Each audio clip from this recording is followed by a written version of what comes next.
Ben Sutton. I do TV and film at Leicester College. I think this course has been the best 2 years of my life. My teachers always did say that I have a creative mind, and it really put it into practice. It's really allowed me to become who I am.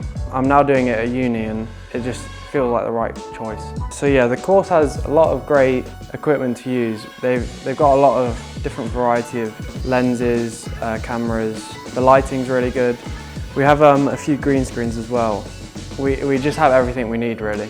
I chose this course because I preferred to do more creative courses, and I prefer coursework, and I'm not very good with exams or revising.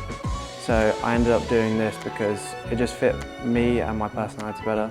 I feel like I've developed a lot of skills during this course. The course has allowed me to really own the craft. My editing's gotten a lot better over the last 2 years, as well as the camera work. We were able to use a bunch of different cameras, and we just had such a variety of different tools to use.